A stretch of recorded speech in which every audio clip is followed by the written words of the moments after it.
Hello to everyone. Hope आप सब लोग कुशल मंगल होंगे, अच्छे होंगे और अपनी तबीयत का पूरा ध्यान रख रहे होंगे। एनजीटीओ के पूरे परिवार की तरफ से आप लोगों को बहुत बहुत शुभकामनाएं आने वाले वक्त के लिए भी। और कल गांधी जयंती है, उसके लिए एनजीटीओ ने एक मुहिम का शुरुआत किया है। उसमें ऑफ कोर्स हम सबको आपकी जरूरत होगी, बट फिलहाल ये क्या है मुहिम और क्यों उस मुहिम का जरूरत है, सारी मैटर पे डिस्कस करने के लिए हमारे साथ आज जुड़ी हुई हैं तेजिंदर कौर मैम। मेरा नाम अनुपमा दास है। आप जानते हो आप ही की जैसे एक आप ही को रिप्रेजेंट करते हैं हम। तो तेजिंदर कौर मैम जो है वो नेशनल चेयरपर्सन है, डिसीजन मेकिंग कमेटी में है, ऑफ नेशनल प्लानिंग कमेटी में है एनजीटीओ की, प्रेसिडेंट हरियाणा पंजाब ऑफ एनजीटीओ,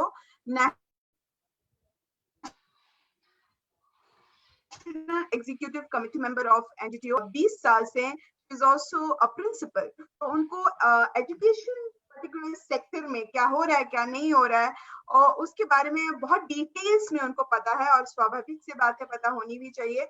आइए मैम के स्वागत करते हैं। तेजिंदर कौर मैम, आपका बहुत बहुत स्वागत है, and thank you so much for joining us today. Thank you very much. Thank you very much, Anupama ma'am, for such a wonderful this introduction. तो NGTO के साथ non government teachers organisation NGTO, इसके साथ मैं काफी देर से जुड़ी हुई हूँ as a chairperson national planning committee और president Haryana and Punjab and national executive committee member. लेकिन इस एजुकेशन फील्ड के साथ मैं करीब 23-24 साल से जुड़ी हुई हूँ और दिल से इस प्रोफेशन को अपनाया। मैं कोई मजबूरी में बनी हुई टीचर नहीं हूँ, तो दिल से इस प्रोफेशन को अपनाया, इसको एक पैशन के तौर पे। और बहुत अच्छा एक जो टीचर्स का टाइम था वो भी मैंने देखा। मेरे अपने टीचर्स थे जिनकी हम लोग इतनी ज्यादा रिस्पेक्ट करते थे, क्या करते हैं आज भी, मतलब सामने से आ जाए तो हम उनके आगे नहीं जा सकते।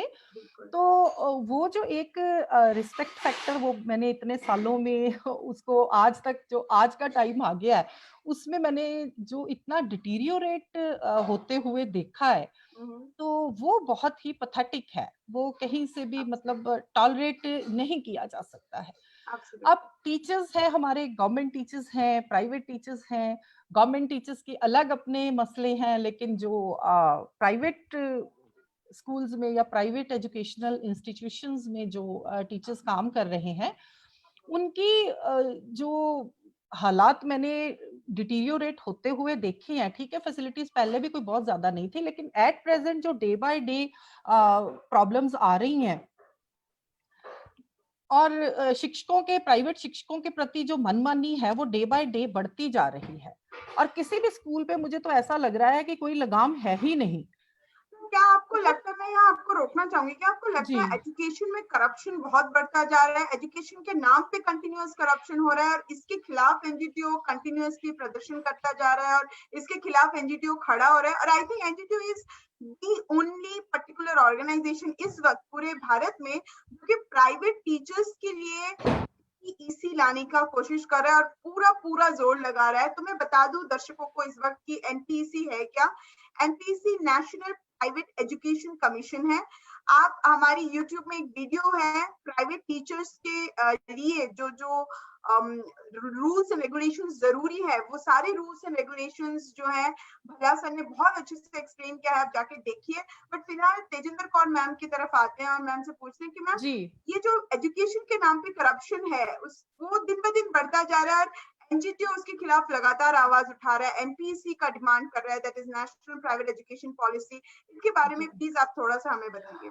मैम मैं एनपीईसी के बारे में आपको बताऊंगी, लेकिन उससे पहले मैं ये सबको क्लियर करना चाहती हूँ कि एनपीईसी की जरूरत क्यों पड़ी, क्यों हमें ऐसा लग रहा है कि हमें एनपीईसी की जरूरत है। क्यों, ये कोई ऐसा नहीं है कि एकदम से हम कोई चीज की डिमांड कर रहे हैं प्राइवेट टीचर्स।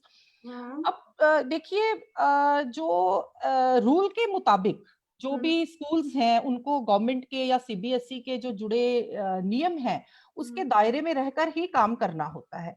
बट क्या ऐसा हो रहा है? ऐसा नहीं हो रहा है। स्कूल संचालकों का जब मन होता है वो किसी शिक्षक को रख लेते हैं और फिर जब उनका मन हुआ वो बिना किसी कारण के, बिना किसी रीजन के, विदाउट एनी कोई एक्सप्लेनेशन एंड ऑल दैट उनको निकाल भी देते हैं। तो अभी कोई भी जो शिक्षकों की नियुक्ति के लिए जो सेवा नियमों से जुड़े हुए तमाम मापदंड हैं वो अपनाए नहीं जा रहे हैं। लेकिन फिर भी कोई ज्यादा उनके ऊपर कोई कार्रवाई नहीं हो रही है। ऐसा नहीं है कि कोई शिकायत नहीं कर रहा है, शिकायतें हो रही हैं। इंडिविजुअल लेवल पे भी शिकायत टीचर्स करते हैं जब उनके साथ कुछ गलत हो रहा होता है। और एनजीटीओ तो चलो इसके बारे में कर ही रहा है। लेकिन इसमें जो मेन मैं जो प्रॉब्लम्स मैंने जो फेस की या देखी या मैं अपने साथियों के साथ होता हुआ देख रही हूँ, फॉर एग्जाम्पल उसमें से कुछ का मैं यहाँ पे उनके बारे में बताना चाहूंगी। जैसे कि रूल है कि प्रत्येक राज्य के प्राइवेट स्कूल शिक्षकों को उस राज्य के सरकारी शिक्षकों की तर्ज पर वेतनमान या अन्य जो भी लाभ हैं वो मिलने चाहिए। ये ऐसा की रूल है, लेकिन वो उनको नहीं मिल रहे हैं। प्राइवेट स्कूल शिक्षक की नियुक्ति से जुड़े जो भी मापदंड हैं, एक सेट रूल है, उसके मापदंड हैं, लेकिन वो कहीं पे भी अपनाए नहीं जा रहे हैं। और कोई भी नियुक्ति पत्र जो है वो टीचर्स को नहीं दिया जाता है और कोई कॉन्ट्रैक्ट ऑफ सर्विस जो है उसके बारे में भी उनको अच्छे से अवगत नहीं करवाया जाता है। और जैसे कोई भी प्राइवेट शिक्षकों को जो जैसे पेंशन का कोई बेनिफिट है, सीपीएफ का है, जीपीएफ है, रिटायरमेंट बेनिफिट हो सकते हैं जो, और मेडिकल बेनिफिट है, या और भी जो सुविधाएं हैं जो कि कहा गया है कि गवर्नमेंट रूल्स के मुताबिक उनको मिलेंगी, हमारे रूल्स में ऐसा है, लेकिन वो उनको नहीं मिल रही है। और प्राइवेट स्कूल के जो टीचर्स हैं उनके ऊपर जो वर्कलोड है वो भी जरूरत से ज्यादा जो है डाला जाता है, जो कि उनकी हेल्थ को प्रभावित करता है और उनको मानसिक तौर पे बहुत सारी परेशानियों का सामना भी करना पड़ता है। और प्राइवेट स्कूल के जो शिक्षक हैं उनको एक निर्धारित जो छुट्टियां हैं उनके लिए, जो हॉलीडेज निर्धारित की गई हैं, उनसे भी हमेशा वंचित रखा जाता है। अपने ही रूल्स हैं, हर संस्था ने अपने बनाए हुए हैं, और जो इवन वो जो अपने बनाते हैं वो उनको भी फॉलो नहीं करते हैं। मैं दर्शकों को एक चीज बता दूं कि ये जो सारी तेजिंदर मैम कौर प्रॉब्लम्स बोल रही हैं और जो रियलिटी आपको बोल रही है वो सिर्फ अपनी एक्सपीरियंस से तो बोल ही रही है, दैट्स अ फैक्ट। वो खुद भी 20 साल टीचर रह चुकी है और अभी प्रिंसिपल है। इसके अलावा भी एनजीटीओ ने खुद अपने सर्वे किया है, खुद अपने तथ्य को लेके आया है, रियलिटी को जाना है, उसकी बेसिस पे भी ये बोल रही हैं। तेजिंदर कौर मैम जरा हमें और थोड़ा सा प्रकाश डालिए इस मैटर पे और क्या क्या चीजें हो रही हैं। मैं अपने बारे में जो मेरा 20 साल से ऊपर सीबीएसई के टॉप इंस्टीट्यूट्स में मेरा एज अ डायरेक्टर प्रिंसिपल का एक्सपीरियंस है। और इसमें जो अभी आपने पूछा उसमें मैं कुछ थोड़ा ऐड करना चाहूंगी कि जैसे एक सर्विस बुक होती है जो कि मेंटेन करनी जरूरी होती है किसी भी एम्प्लॉय की, तो वो भी कहीं पे मेंटेन नहीं हो रही है। और अगर कोई कर भी रहा होगा, कोई कुछ स्कूल्स में भी कर भी रहे होंगे, तो उसकी भी जो जानकारी है वो शिक्षक को नहीं होती है। वो उसमें क्या डाला, क्या लिखा गया है, क्या ऐड किया गया है, अच्छा बुरा, वो उसके बारे में उनको बताया नहीं जाता है टीचर्स को, जो कि सही नहीं है। उनको नॉलेज होना चाहिए कि उनकी सर्विस बुक पे क्या लिखा जा रहा है, क्या इंक्रीमेंट्स है या क्या जो भी है वो उनको पता होना चाहिए। और जैसे बिना बात के ही उनको कोई ना कोई आरोप लगा के स्कूल से निकाल दिया जाता है, ये जरूरी नहीं। हाँ बिल्कुल, ऐसा नहीं है कि ठीक है अगर किसी का कोई रीजन है, कोई किसी ने कुछ ऐसा गलत काम किया है जिसके लिए वो उसको निकालना जरूरी है, तो उसके भी एक सिस्टम है, उसके लिए भी एक सिस्टम को फॉलो। मेरा मतलब है कि जी बिल्कुल, सिस्टम किसी भी चीज में जो है ना फॉलो नहीं किया जा रहा है। अगर कोई किसी ने अनुशासनहीनता का कोई प्रॉब्लम किसी टीचर का हुआ, तो उसकी एक जांच तो बनती है ना, एक जांच करवाई जाए और उसके बाद अगर वो सच में दोषी पाया जाता है तो उसके ऊपर उचित कार्रवाई की जाए। लेकिन वो तो यहाँ पर तो एक तुगलकी फरमान जैसे होता है, भी चलो कल से आना मत, और वो भी कोई रिटर्न नहीं, कुछ नहीं, किसी ने फोन कर दिया, कोऑर्डिनेटर से फोन हो गया, वैसे ही बोल दिया उसको कल से मत आना, बिल्कुल है बिल्कुल। ना। और वो अपना जो उसके क्लियरेंस करना होगा उसके लिए भी वो चक्कर काटता रहेगा। एक्सपीरियंस सर्टिफिकेट के लिए मैंने तो ऐसा भी देखा कई जगह एक्सपीरियंस सर्टिफिकेट दिया ही नहीं जाता। एक्सपीरियंस टीचर्स, सर्टिफिकेट मैम, मैं हाँ, आपको अगर बहुत ही रियल और हम्म, बोले ना, अभी भी ना वो अपने दुखती रग पे हाथ रख गया। There are so many teachers जिनको एक्सपीरियंस सर्टिफिकेट ही नहीं मिलता है, वो बेचारे काम किए जाते हैं और हाँ, जैसे ही हाँ, जॉब से बाहर निकल जाते हैं, no experience certificate, and this is a हाँ, वेरी पैथेटिक कंडीशन। बिल्कुल, बिल्कुल। तो ये बहुत से टीचर्स अब इसको देख रहे होंगे तो वो भी ये चीज फील कर रहे होंगे। वो बात अलग है कि सामने आके कहने की हिम्मत सब लोगों में नहीं होती है। और इसी चीज और का सब फायदा उठाते हैं। इसी चीज का जो है वो फायदा उठाया जा रहा है। हम कोई गलत काम नहीं कर रहे हैं, रूल्स एंड रेगुलेशंस को सिर्फ फॉलो करने की बात कर रहे हैं। हम ये नहीं कह रहे हैं कि नए बनाए जाएं या कुछ ऐसा हो, रूल्स एंड रेगुलेशंस तो बने हैं। इवन मैंने जो लेटर डाला था प्राइम मिनिस्टर को, मैंने एक लेटर लिखा था इसके बारे में, being the president of Punjab and Haryana NGTO. तो उसमें हमने इन सारी चीजों के बारे में उनको लिखा था, अवगत करवाया था कि ये प्रॉब्लम्स हो रही हैं, तो आप कृपया इसके ऊपर थोड़ा ध्यान दें। तो उन्होंने उसको सीबीएसई को फॉरवर्ड किया, सीबीएसई से ये आंसर भी आया। तो उन्होंने ये बताया, सीबीएसई की तरफ से जो हमें आंसर मिला वो ये था कि सीबीएसई किसी भी प्रदेश में बोर्ड परीक्षा आयोजित करने वाली बॉडी के रूप में कार्य करती है, और प्राइवेट स्कूलों पर हर तरह की जो नजर रखने का या कार्यवाही करने का जो भी अधिकार है वो राज्य शिक्षा विभाग के पास है। हम्म।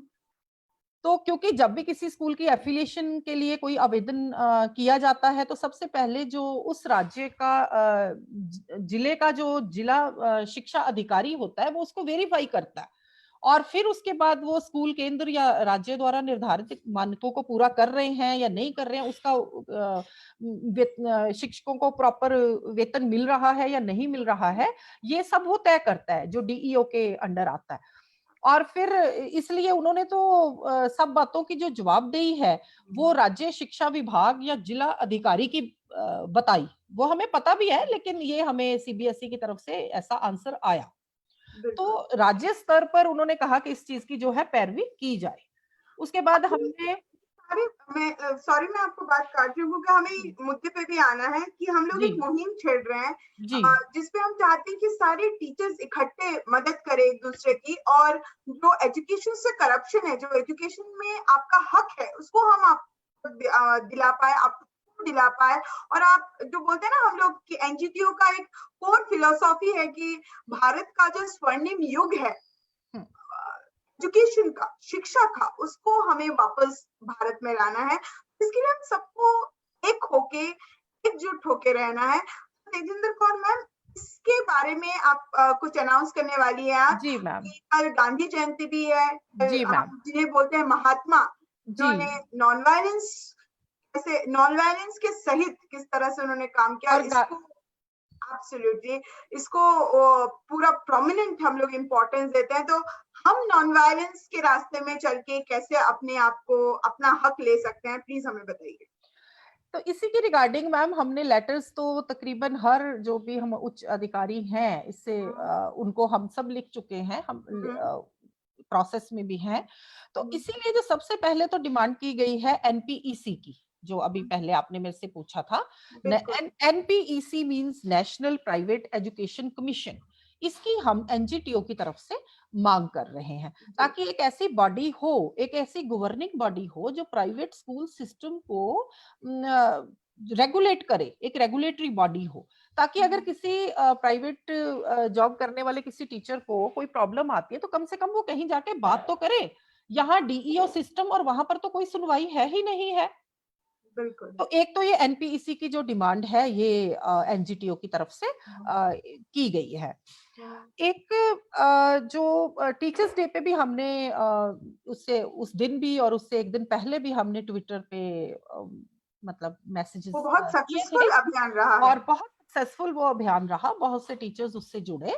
और अभी जो प्रेजेंटली जैसे कल 2 अक्टूबर है, तो उसमें एक ट्विटर अभियान हम करने जा रहे हैं जिसका जो टाइम है वो मतलब 12 PM से 12 नून से 2 PM, 12 नून से 2 PM, जिसमें हम चाहते हैं कि मैक्सिमम जो टीचर्स हैं वो इकट्ठे होएं, and not only the teachers उसमें ट्वीट करें, रीट्वीट करें, लेकिन मैं सिर्फ, ठीक है ये प्रॉब्लम प्राइवेट स्कूल्स में काम करने वाले टीचर्स की है, लेकिन क्या ये सिर्फ उन्हीं की प्रॉब्लम है?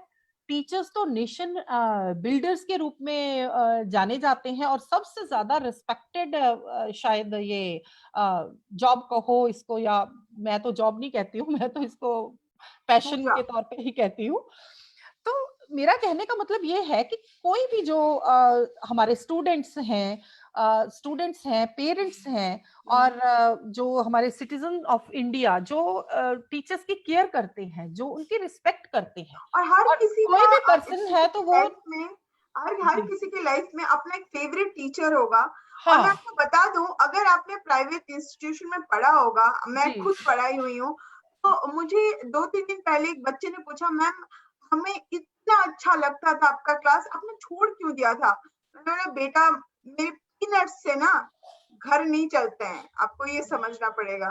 तो आपको बता दो, प्राइवेट टीचर्स के ऊपर सच में प्रॉब्लम्स हैं, वो सच में, प्रॉब्लम्स फेस सच में, कर रहे हैं सच में, अपने बच्चों की खातिर, अपने बच्चों के फ्यूचर के खातिर, कि कल को वो टीचर बनना चाहे, कल को उनको पढ़ाना अच्छा लगे, कल को उनको देश को किसी तरह सर्व करना है, वो शिक्षक बनना चाहे, तो उनको एक सुनहरा भविष्य मिल सके, इसके लिए भी एनजीटीओ लगातार प्रयास किए जा रहे हैं।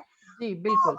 और मैम इस टाइम तो जो कोरोना के टाइम पे तो टीचर्स का बहुत ही, बहुत ही बुरा प्राइवेट हाल है। स्कूल्स में काम करने वालों का बहुत ही पैथेटिक कंडीशन है। कितने तो सुसाइड हुए हैं, हम हर रोज देखते हैं, कभी टीवी पे कभी न्यूज में। तो मतलब कुछ है, हस्बैंड वाइफ दोनों इसी सेम प्रोफेशन में थे, तो वो लोग बहुत ज्यादा प्रभावित हुए हैं।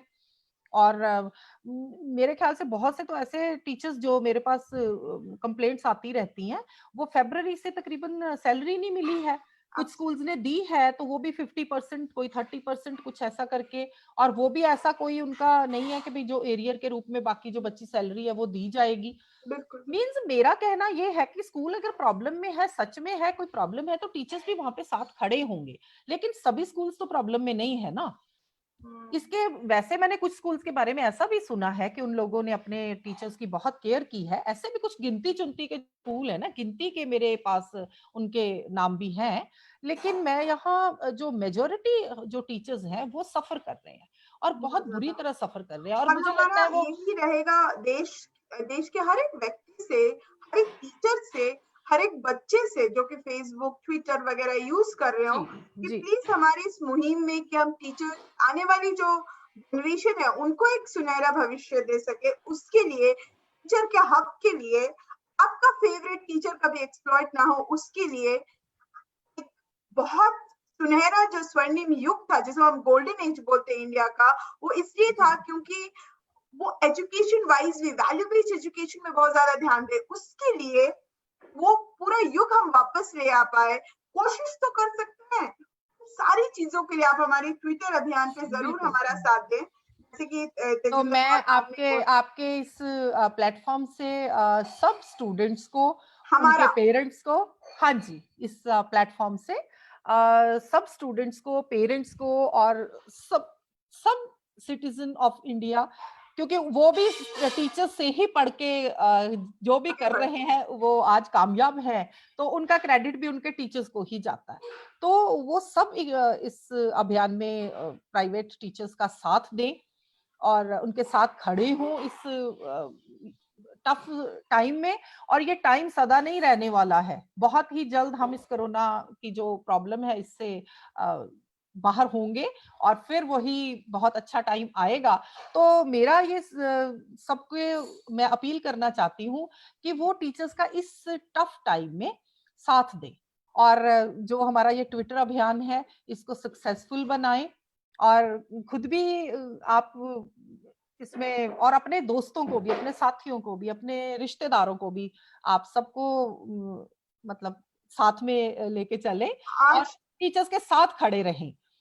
टीचर के, आप बोलते हो ना कि देश को आत्मनिर्भर बनाएंगे, देश को बिल्कुल, आगे लेके जाएंगे, देश को सबसे प्रगतिशील देश बनाएंगे, ये सारी चीज मैं बता दूं कि ये तभी हो सकता है जब हम एजुकेशन सिस्टम को बहुत स्ट्रॉन्ग करें, क्योंकि ये जो आज के बच्चे हैं वही कल जाके देश चलाएंगे। और इन्हें एक खुश टीचर पढ़ाएगा तो एक खुश बच्चा निकल के आएगा, तो एक खुश देश बनेगा। तो उस खुश हैप्पी टीचर के लिए आप प्लीज हमारे ट्विटर अभियान के साथ जुड़े, और ताकि हम बहुत अच्छा भविष्य दे पाए आपको भी, हमारे आने वाले नस्ल को भी। उसके लिए हमारे ट्विटर अभियान से जरूर जुड़े। मैं टाइमिंग बता दूं आपको, ये 12 से 2 बजे का टाइमिंग है। कल 12 से 2 बजे के टाइमिंग पे आप जितना ट्वीट कर सके उतना ट्वीट करें, हैशटैग यूज करें सपोर्ट टीचर्स एनजीटीओ, और बाकी हैशटैग आपको हमारे इस पर्टिकुलर पेज में भी दिख जाएगा। एनजीटीओ के जो नेशनल पेज है उसमें दिखेगा कि कौन से हैशटैग्स आपको यूज करने हैं। बिल्कुल इस लाइव सेशन के खत्म होने के तुरंत बाद आपको हैशटैग्स का एक नोटिफिकेशन आ जाएगा, जो हैशटैग्स आप यूज कर सकते हैं। आपका जो भी मैसेज हो आप उसको टाइप करके ट्विटर में आप उसके बाद वो हैशटैग्स यूज कर दे, तो वो चीज बहुत काम आएगा। जागरूक देश ही बहुत आगे जा सकता है। तो तेजिंदर कौर मैम, आपका बहुत बहुत शुक्रिया कि आप हमसे जुड़े हैं। आप कुछ लास्ट के क्लोजिंग कुछ बात बोलने जी जी मैम, तो बस मैं फिर यही अपील करना चाहूंगी कि India against corrupt education system, इसके खिलाफ सिर्फ प्राइवेट स्कूल टीचर्स ही ना खड़े हों, देश का हर बच्चा, हर नागरिक इस अभियान में हिस्सा ले, और टीचर्स का जो पुराना जो सुनहरा वो टाइम था वो वापस लाने में उसके लिए अपना योगदान दें। और one nation, one education, one fee and one salary. One salary means जो गवर्नमेंट और प्राइवेट टीचर्स की जो सैलरी है वो इक्वल हो। तो इसको मैं प्रमोट करना चाहती हूँ एनजीटीओ की तरफ से। One nation, one education, one fee and one salary. One nation, one education, one fee and one fee structure, which is absolutely fantastic. So that's it for today. आज हम लोग इसी के साथ आप लोगों से विनती करना चाहते हैं, प्लीज हमें सपोर्ट कीजिएगा, और आपके सपोर्ट से ही हम एक देश को और आपके बच्चे को भी एक सुनहरा भविष्य दे सकता है। तो इन सब चीजों के लिए हम सिर्फ रिक्वेस्ट ही कर सकते हैं हाथ जोड़ के कि प्लीज सपोर्ट कीजिएगा, और आपके सपोर्ट से आशा करते हैं कि हम आगे और भी बहुत अच्छा काम टीचर्स के लिए कर पाएंगे। क्योंकि मेरा और हम सबका ये मानना है, और आप अपने खुद से भी पूछेंगे तो यही जवाब आपको मिलेगा कि खुश और मेंटली सेटिस्फाइड टीचर ही एक बहुत अच्छे बच्चे को आगे बढ़ा सकता है। Thank you so much, that's it for today. और एनजीटीओ के पूरे परिवार की तरफ से मैं अनुपमा दास आज साइन ऑफ करती हूँ। Thank you.